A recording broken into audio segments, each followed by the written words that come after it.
and to the 119th, I'm making that up, Transformational Dialogue. I'm Dr. Craig Weiner, and this is Kelly and Diana Lindsay. And how many people already know Kelly and Diana in some way?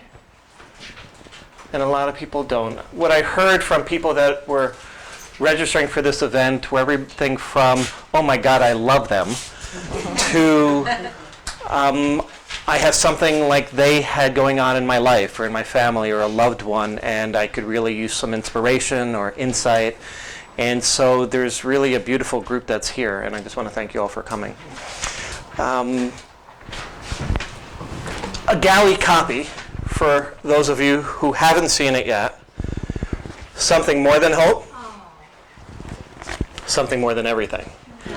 So the beauty of just seeing the book is the flip side and dual perspective of the book and of the life and what they've gone through. So really tonight is about their story, and hopefully we'll provide some knowledge, information, inspiration, and I know it'll provide lots of love and heart, so that's a given.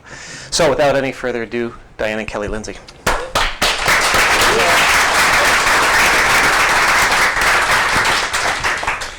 So, you know how it is in a small community? There's people you know, but you don't know their story. Mm-hmm. And I knew you a little bit, but I didn't know your story actually till on Cortez at the summer gathering, right. And had the opportunity to hear one of those 5-minute, super fast, tell me your life story in 5-minute speeches.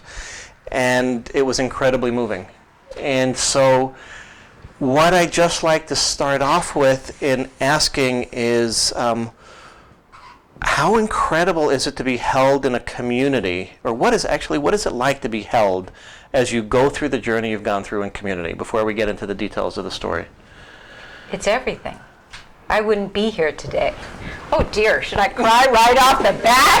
What kind of a story, what kind of a question is that? I wouldn't be here today without all of you and without the community. The community, we did a crazy thing, I guess, but it was the only thing to do. We sent an email, 3 days after diagnosis, asking our friends just to come support us, and it was really, I have to confess, practical. Mm-hmm. We couldn't imagine calling all our friends up one by one. It just was too big of an emotional load to think of doing that. So I go, well, if I open our house from 5 to 7 and everybody comes at once, I'll only have to stand for 2 hours.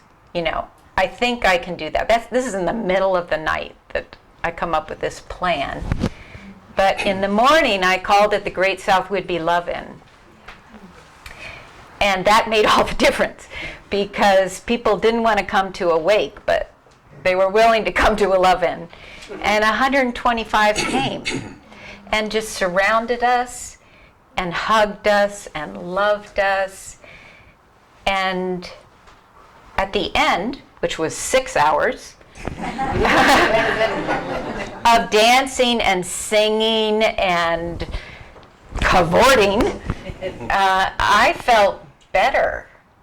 And I thought to myself, the next morning I was conscious of that. I go, you know, at 6, when it started, or whenever it started, 4, I didn't think I could do it. I didn't think I could stand. So to have 6 hours gone by of radiant joy, I go, well, I felt better, but what happened in between? There was no doctor, there was no drug, there was no treatment. There was just love. There was just laughter. There was just joy. And it made me feel better. So the next day when my doctor said I don't have a cure and you only have months to live, you know, I kind of go, oh, but wait, we had a love-in. And that, you know, that turned the tide. You know, it's almost like I'm supposed to start at the beginning of the story, and I don't want to. So I'd rather, for just a few minutes, start to what is life like now, because I know people know the basics of kind of the kernel of the heart of the story is you had cancer, and now we'll find out where you are. But how is your health, and how are you now? Perfect. Yeah? No evidence of disease is what they say in the oncological perspective. But, Okay. yeah. Actually, I didn't mean the disease in the question. I actually meant, like, how are you now? What's life like now? Oh yeah, that would be perfect then.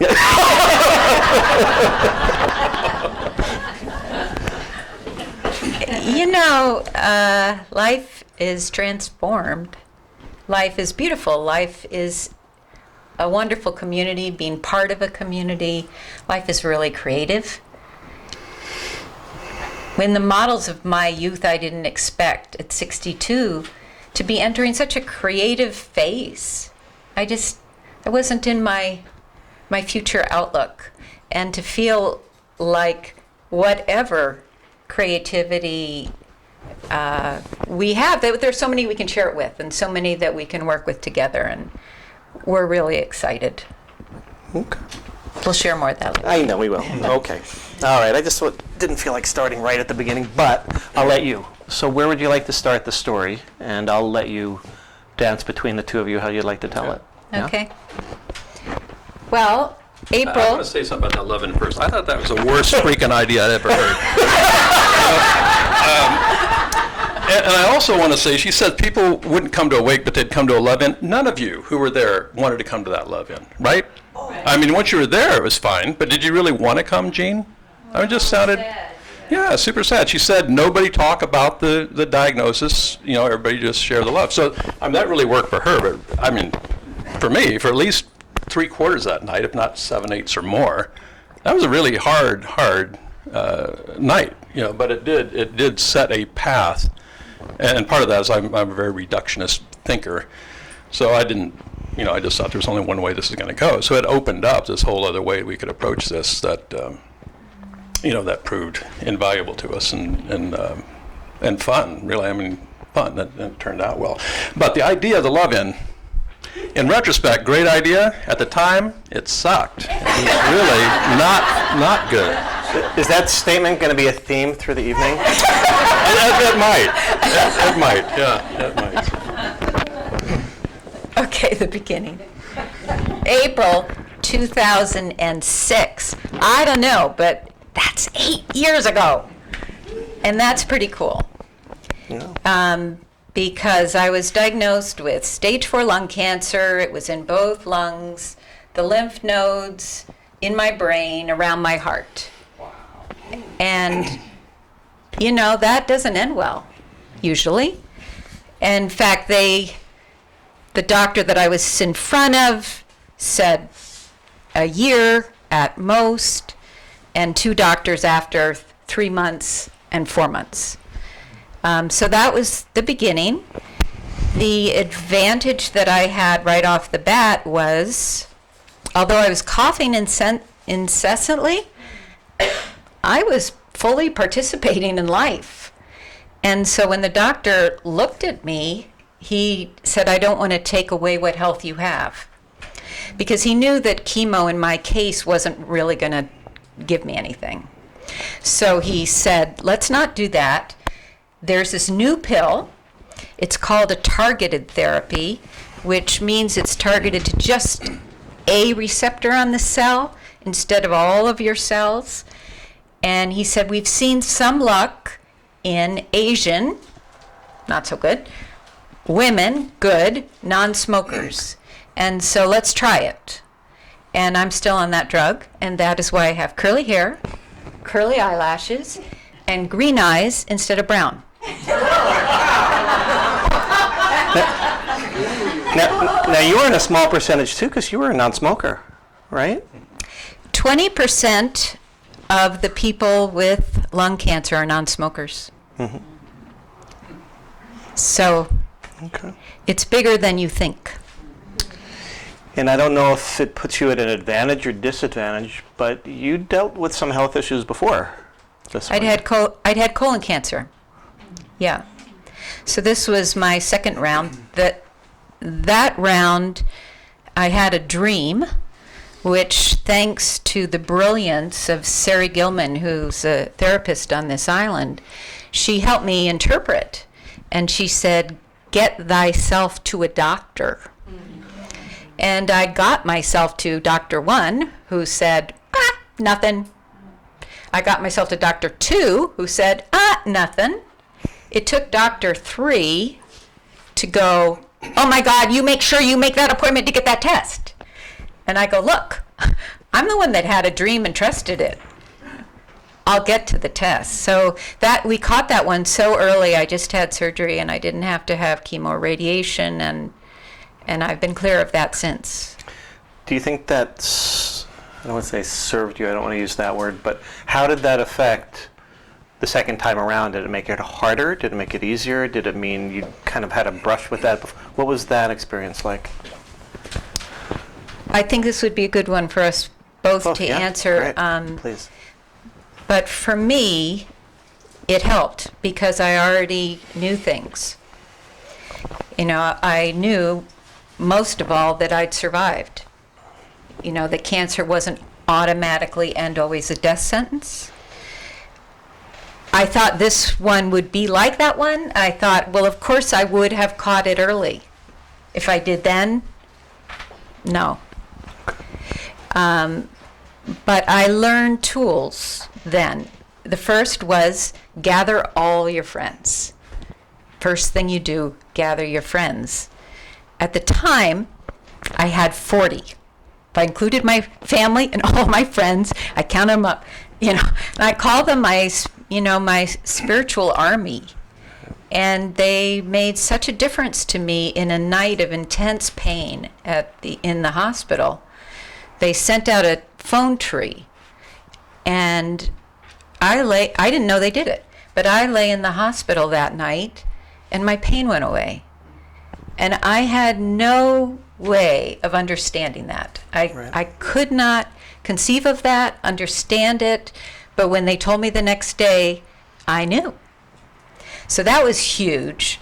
And then the other thing was I learned to talk to my body in a very weird way. Do you want to go there right away, or should we hear from Kelly? I would, and I would. Yeah. Yeah, I need to remember what the question was. What we learned on the first one? Yeah. Sure.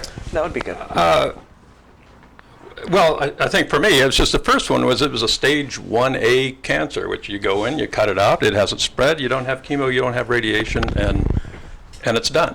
So while it was very scary at first, and we had young kids at that point, so she was in her 30s, and the prospect of, at that point when we heard the word cancer, it was death sentence. That's what it felt like. This wasn't. It was pretty much straightforward, and you go in and cut it out and you're done, and 6 months later you're kind of back at whatever we were doing. So in terms of a long-term learning, it didn't provide the potential that the stage 4 cancer did. And 15 years later, when we got this one, it was an entirely different, just entirely different prospect, and we had to do something other than just rely on what was available from the Western medical community, which I'm absolutely in love with the Western medical community, and they were perfect there. They were perfect for me later, but they weren't sufficient on the second one, so we had to go elsewhere. Keep it. Okay. What was it like for you? What was your first reaction when you heard about the diagnosis the second time? This one? Mm-hmm. Just in case. Okay. Well, totally. There was. Let me talk about the prognosis. The diagnosis took a few weeks to come about. Okay. And every appointment was a quantum level worse, it felt like. So there's all that uncertainty of what are we dealing with, and please don't let it be this, please don't let it be that, and it is indeed this or it's that, and then it gets worse and worse and worse.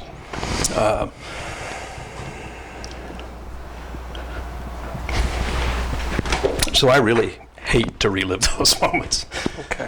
So that was a tough time, but anyway, it was very hard. Can we pause? Sure. Yeah. So instead of going there, because we really don't need to,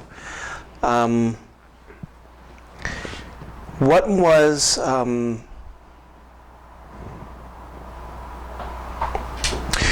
the first moment of after the new diagnosis that you felt a moment of hope? When was the first? So there was some tough times. Yeah, that's a So very what was good the question. first time? Well, probably, I mean, after the love-in was one. I mean, obviously she looked really good, but I got to admit, I thought, she was saying, I'm better. I'm thinking, well, you're feeling better. And that was a good thing. I mean, she was feeling horrible at first. So any even feeling better is a huge, huge step. Right. So I was hopeful that, maybe it wasn't going to be 3 months. Maybe it was going to be 12 months. Okay. So it's kind of look, maybe it's going to be out there a little bit further. After that, the first moment of hope was giving her one of these Jinshin Jitsu treatments. That was not at all in my background. I'm very science-oriented, very business-oriented, and somebody who could not be at the love-in, who at that moment had been circling around the rings of Saturn, had sent us by email this weird energy thing that was like, okay, you hold on to Diana's fingers and toes in this certain way, and that's going to help cure the cancer. And I'm sorry, that's just not going to cure the cancer. Would you like a demonstration? Can I ask, first of all, how many people are involved in the subtle energy treatment kind of arena? Okay. Oh, anything at all, so.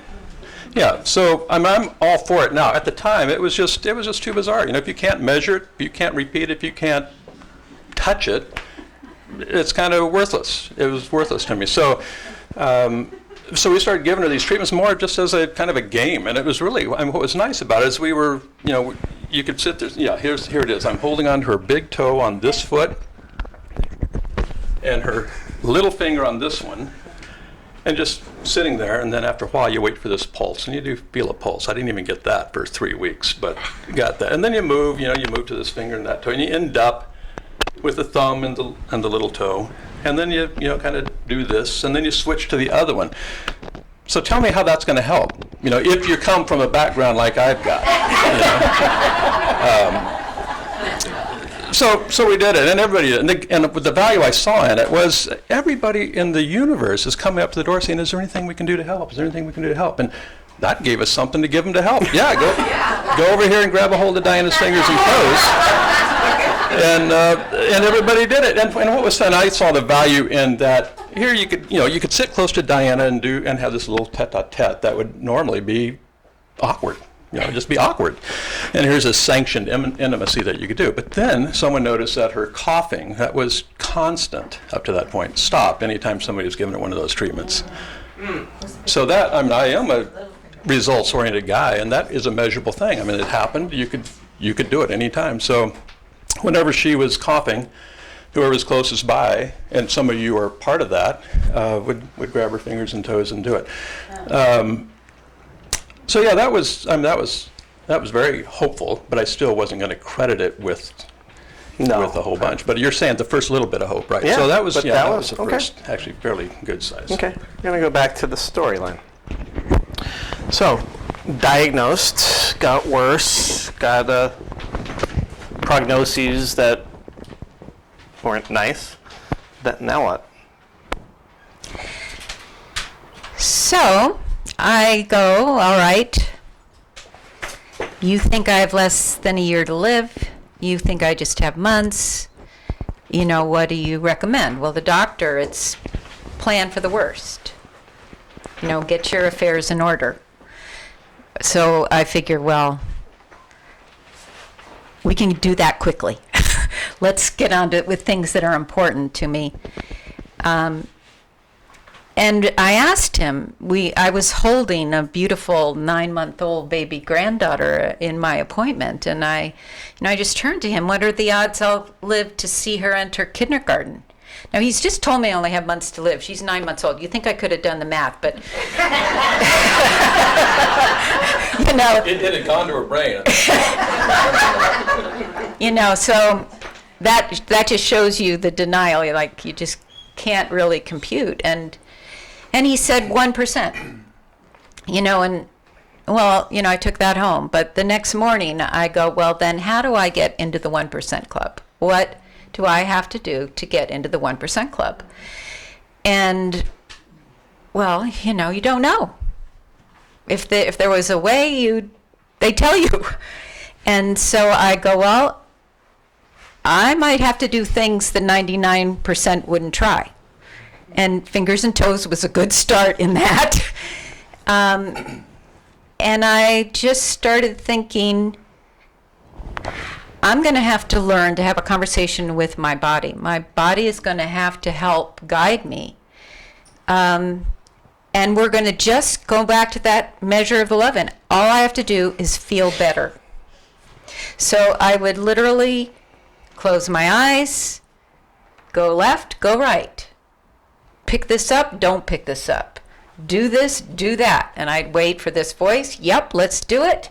And then I'd check in. How'd we do? Did that help? Did that not help? Okay, do it again. Nope, try again. And that's when I just started looking at this amazing medicine cabinet that is life. And there are so many things that make us feel better. You know, you think of it for yourself. You know, you love the view. You love the rose. You love that baby. You love. You laugh. You're joyful. You're wonder. You're in awe. All of those things make you feel better. And so I just set out on this amazing just walk through life, accumulating as many of those as I could. Well, just think of it. Isn't that a cool life? I mean, that's a cool life. That's a fun time. So that's how it started. And then also this drug, suddenly I'm having results that are very unexpected. My tumor is shrinking in half each time they scan me.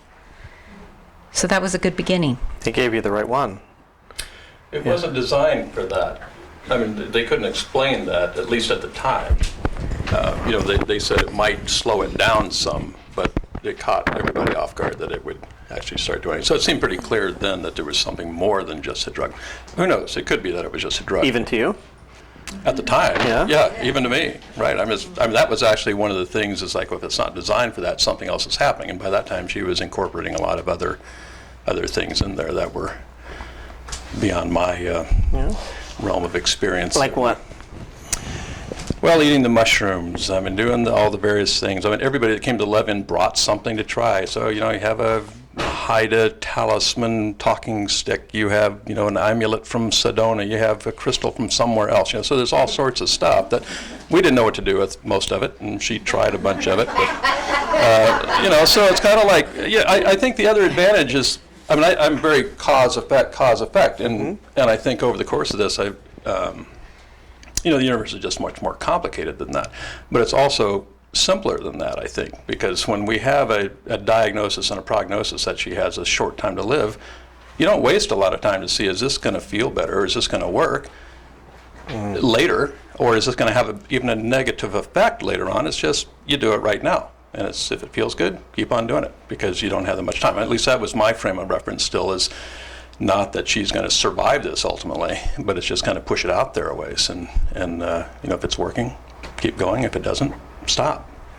Hold it for one more second. I'm just going to ask, what has your process been? So she jumped into, okay, body, left, right. Is this good? Is this not?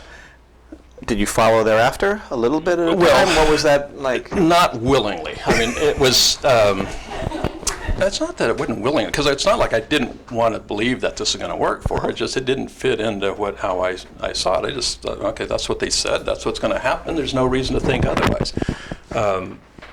So we had just kind of a little clarification of one kind at some point that kind of blew up into a much bigger altercation than we thought. So we went to we didn't go to therapy. Diana drugged me to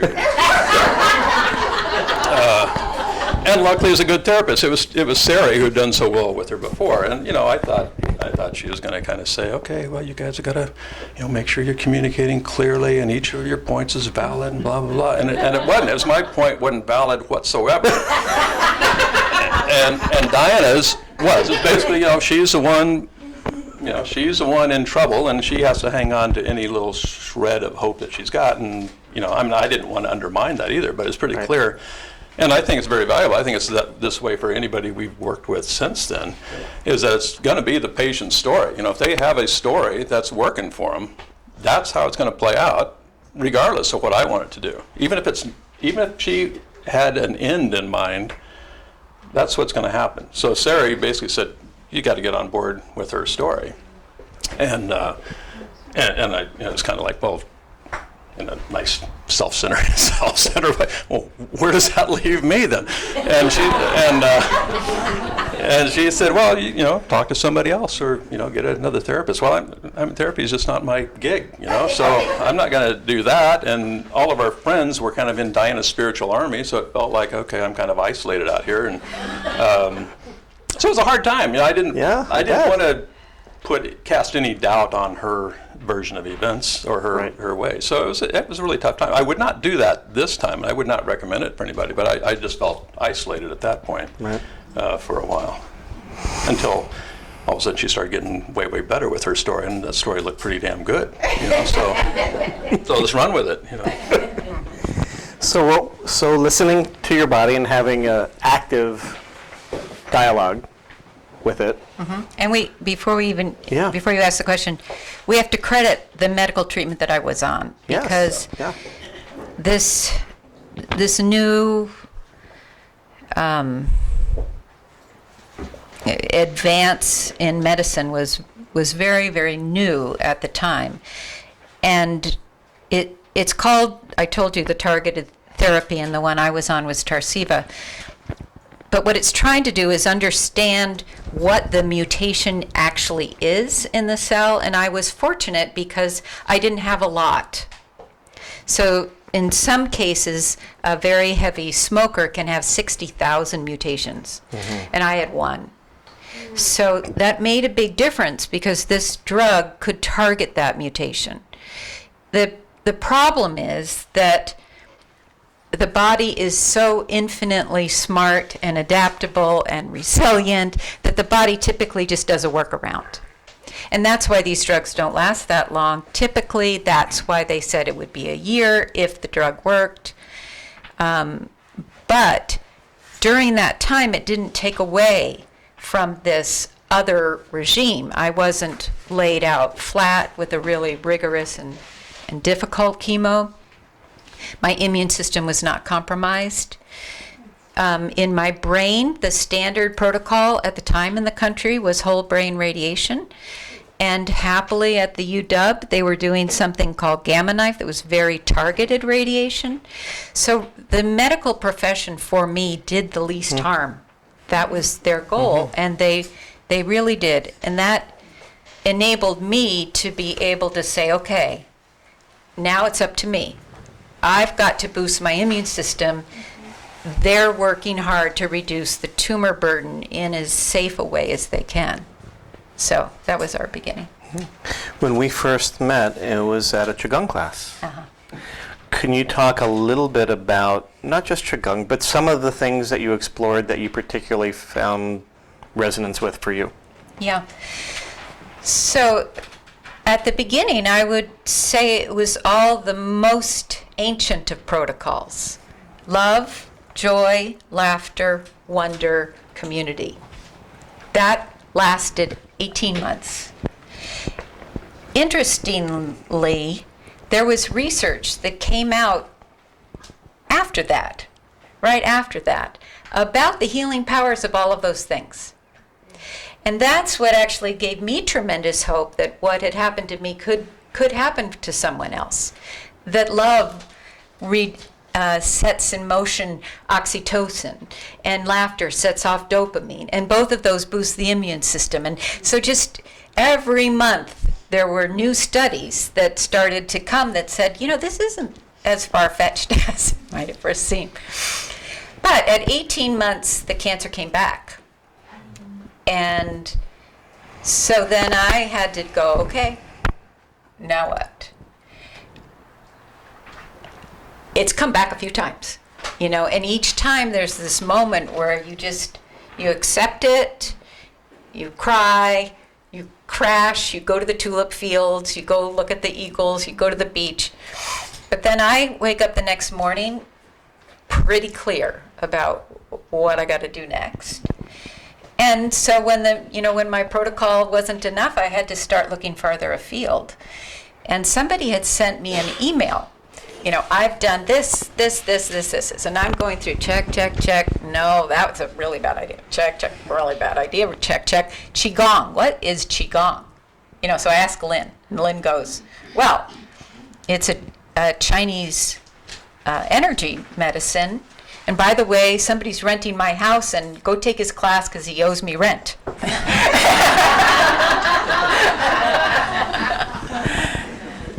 And I tried it, and because of all the work that Kelly had been doing, for 18 months, he had been learning this Jinshin Jitsu. And you have to love this guy. In this pocket, he had index cards with all of these different meridians and these points. He took a Ken doll that was our daughter's, tore the hair out, and drew the meridians on it. She's going to watch this and hear that. I wonder what happened to that doll. He totally did this astonishing flip. And every day, sometimes multiple times a day, if my energy would flag, he would give me a treatment, which was really healing touch. And healing touch is such a lovely, lovely thing. I felt it just as the love he had for me, regardless of the philosophy. He read the books. He tried to make sense of the philosophy. I didn't care. I just knew that I could be really tired, and then he could just kind of lift me back up. So I didn't have to wait for a month to the doctor. Mm-hmm. And then I found Jill Clark. I found a masseuse. Mm-hmm. My friends gave me 8 massages. If you ever wonder what to give a friend with cancer, give them a massage. It's so fantastic. So that was great. And chiropractic was great. But then here we were at this point. So I started with Qigong, and because I had experienced energy, I could experience the Qigong. And then Qigong was, wow, I no longer have to be so dependent on him. I can do it for myself. I can learn this, and I can access it. And ultimately, I learned to basically access it 24 hours a day. And so I could really work on my healing 24 hours a day. How are you doing with her Qigong at this point? Well, that Qigong class was an interesting one because he wasn't teaching. He'd already taught a class before, and he said, well, if you can find, a class full of people, I'll offer another one. So at that time, all of our friends were willing to do anything for a dying woman, basically. So she said, can you sign up for this Qigong class? So we had maybe 8 or 9, 10 people in this class, all of our friends that we imposed upon. And I was on board with Jinshin Jitsu. I was all excited about it. But the guy teaching it wasn't really a fit for most of our friends. So the very first day, everybody was there. The second day, it was Craig and Diana, basically. and we kind of thought, oh my God, if you're trying to find something that 99 out of 100 people won't do, this has got to be it.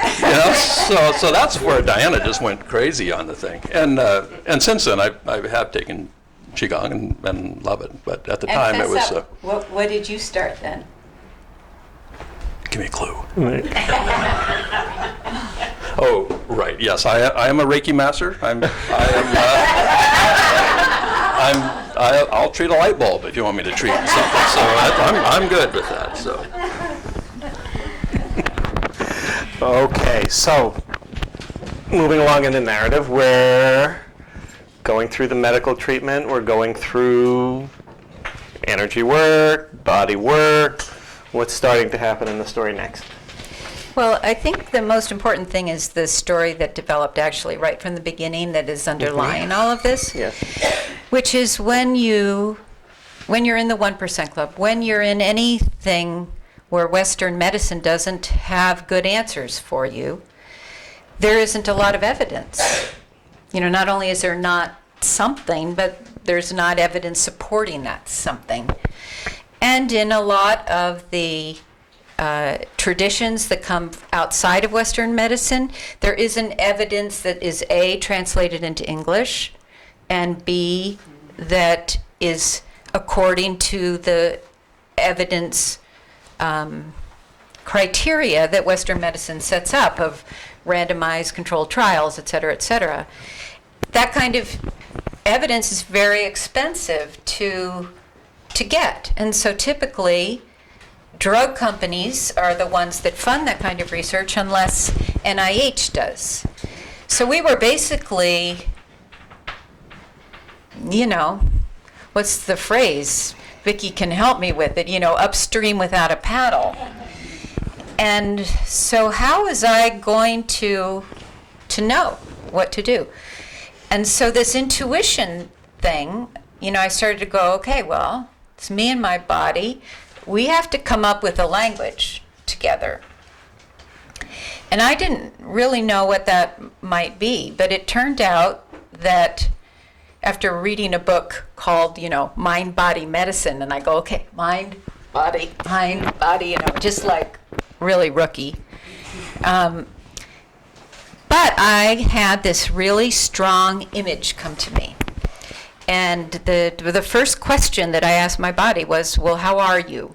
And the image was of me in the dark on the tarmac. Oh, not me, lung woman with a giant boulder on her chest. And in this image, this sort of hazy video, I rush, I try to lift the boulder up. I can't. And so I crawl underneath the boulder and I hold on to this woman because, you and I all know what we do with our friends who are hurting. We try to hug them. And I said, I'll wait with you till the emergency medical team comes. And I have this image of this helicopter in the background, like an ER probably. And then this really strange thing happens. Out of her body, this lung woman's body, emerge 12 figures who then identify themselves as my organ systems. So not only do I have lung woman lying there, but apparently I have digestion, respiratory, what else in a circle surrounding me. And then this image goes, it's over. But they say, we'll wait with you. This actually was the dream that I had the night before I invited everybody to the Love-In. I think it was that image that made me ask for my friends to come wait with me. Mm-hmm. There were just 12 of them. There were 125 of you. We were already in exponential healing power. But so that was the first thing. So I go, well, that was really true. I have a giant boulder. But that was also really scary. I don't think I'm going to ask again, thank you. But then when each test came back worse and worse, it's like, well, how bad can it get? And so I go, well, they're telling me it's in my brain. Is this really serious? So I go, okay, we did it once. Can we do it again? Can I find brain woman? I'm not admitting to anybody I'm doing this, by the way.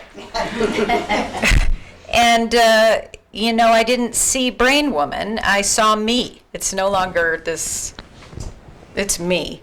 And I'm being held like Jesus in the Pietà, who you remember is dead. Not so good. But I don't have a giant boulder on my chest, so I thought, good. A lot of this illness is about reframing, right? You look at the situation, you got to quickly find another frame. And so the other key thing was, wow, I could ask and get another answer. Whether you like it or not, I could do. Yeah. And so I just started developing that tool, and I did it every night, and I did it every morning. And the imagery just got more and more elaborate. It started being like a video, a movie. I'd press pause, and I'd come back. And I thought, well, it's keeping me calm. I can put music on. I can imagine dancers floating through my head. At least in that 15 minutes, I'm not in a complete and utter panic. So, hooray, right? I accomplished that. Doesn't have to accomplish anything else. Hooray. But what I noticed as I started to learn more about the cancer and the biological processes is that every time the imagery shifted, so did my clinical results. And with time, I ended up being able to talk to researchers at the University of Washington, and they helped me see that each of those shifts actually also correlated with the biological processes. And that kind of blew my mind, because the imagery you can see in the book, that's what it looks like at the cellular level, and that was a pretty good representation of it in the imagery. So then this was about, a year to 16 months in before I actually realized maybe this is something I can trust. Maybe this isn't just flights of fancy and imagination. Maybe this is core wisdom telling me and guiding me. And that became critical at this next stage of the journey, because the doctor said chemo, but my meditation had said radiation. And so I said, what about CyberKnife? And he said, you got to be kidding me. And I said, no. And he ultimately came over and said, yeah, give it a try. I leaned over. Oh, yeah, you're looking at me. Yeah. That's one. No. I'm wondering, seems like it may have been one of those moments when you had a doctor saying one thing and Diana saying something else. Who do I trust? Oh, her at that point. Well, in other words, how did you handle when she followed, this is at the point that I'm going to follow this intuitive knowing, even if the doctor is saying this, and there you are on the side with that. What was that like? This is 17 months into it. So by that time, we're well past when she was supposed to be dead. And she got there, in my view, she got there with the help of all the latest and greatest medical treatment that we were quite thankful for, but it was more than that. So I was, you were on board. Completely on board with. Okay. She'd be telling me about her things. I'd be asking, well, what's right lung woman saying? What's she saying in this dream? So no, she was going down the thing, and I would be giving her treatments during her during these visualizations, and it got to be where it was just this lovely time together, and just completely. I didn't know how any of this worked, at least the treatments I was giving her.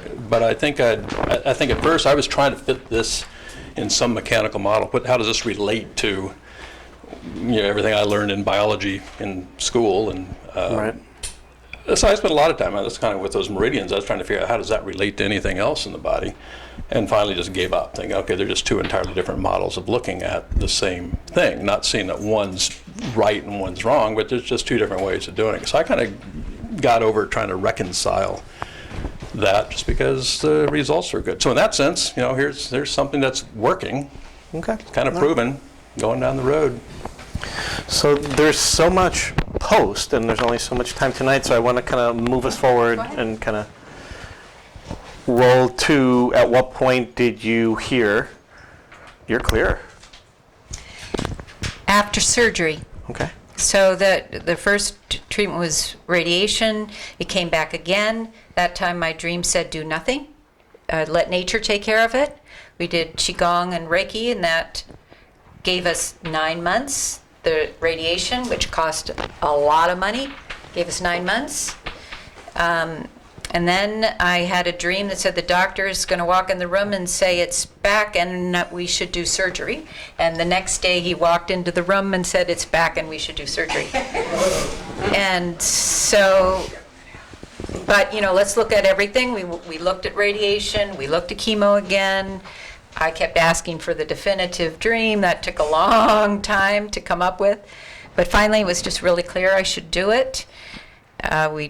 The surgeon came around and agreed to do it, but it was the first time for him on somebody that had had the kind of radiation I'd had. He was willing to take the risk, and I've been clear ever since. Now, here's one thing about being clear that people also might enjoy knowing about. Nobody believes this, so I'm still scanned all the freaking time. The human being, take a look at your arm, everybody, take a look at your arm. If you're above a certain age, this is the chewing gum on the sidewalk of life, right? So what's inside looks like this too. So every once in a while, I get stuff, and everybody goes, oh my God, you got stuff. And then we all have to sit and say, well, but what is the stuff? And our current diagnostic tests aren't as clear as we hope and wish they were. So they're really good with big stuff, but they're really not very good with little stuff. And they don't see the littlest stuff at all. And this kind of in-between stage, we get things in our bodies that they call, I kid you not, ditzels. And they're very little, and that nothing happens to them. But what we want to do is go in / burn panic. So anyway, I've had ditzels in my lungs for now 2.5 years, and in my brain. So nothing's happened to the lung, but, so again, I go back into my body and I go, do we need to be panicked about this or not?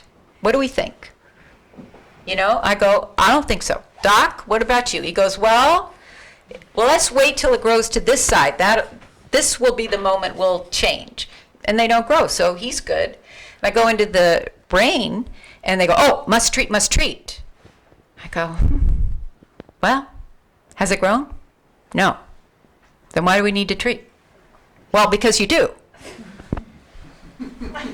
Okay. When do you want me back? Next month? 3. Oh, you're really worried. Anyway, 9 months after they thought for sure I had it, got a treat, blah, blah, blah, it was downgraded to vascular anomaly. So just interesting. So basically, you're the perfect patient and get to write, go do what feels good, then ask your body how you're doing and come back when you need me, right? And you can imagine that's a really popular.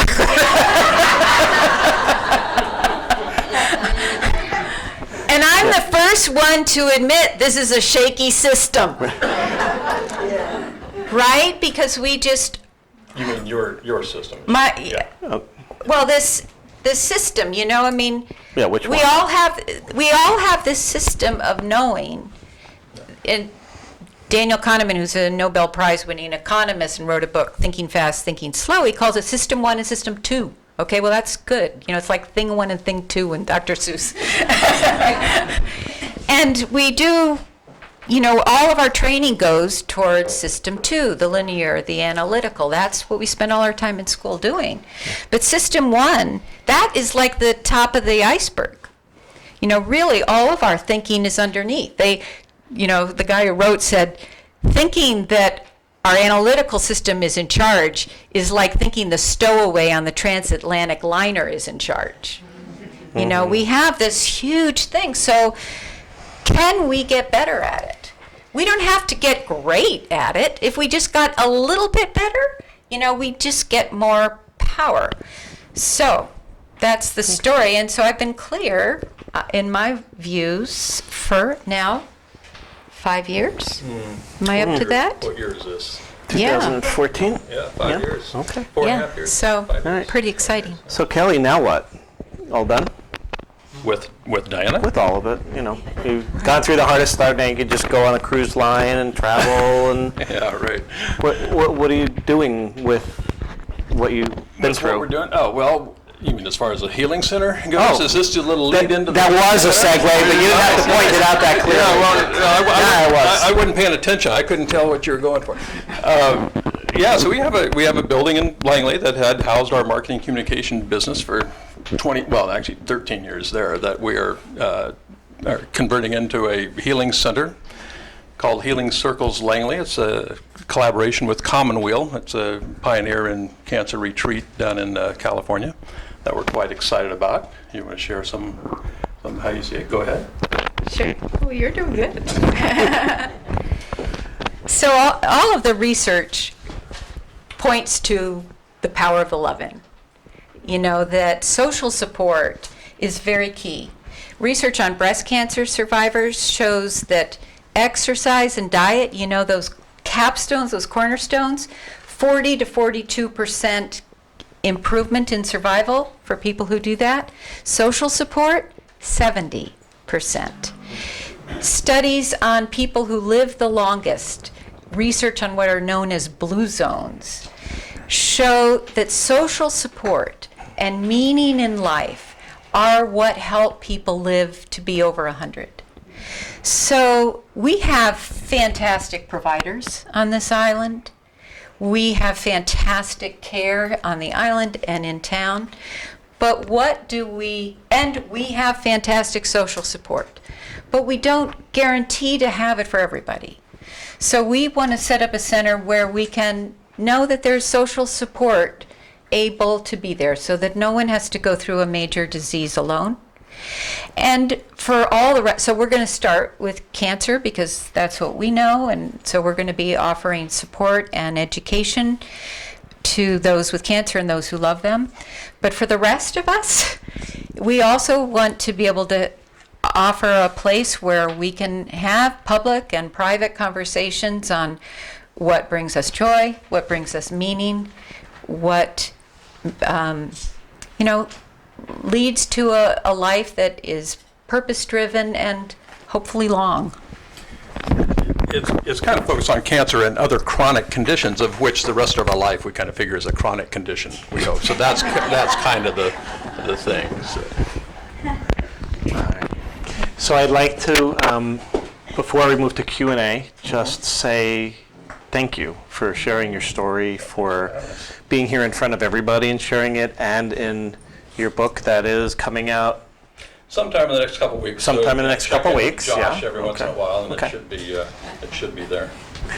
So they'll be at the local stores, and thank you for just dreaming up what is going to be an exciting place in Langley and a beautiful center. I've already seen it. I'm sure we'll be speaking, or they'll be speaking to people here for support and help and collaboration. And so I just want to, before we stop for questions, just say thank you. Yeah. Thank you so much for having us, Craig.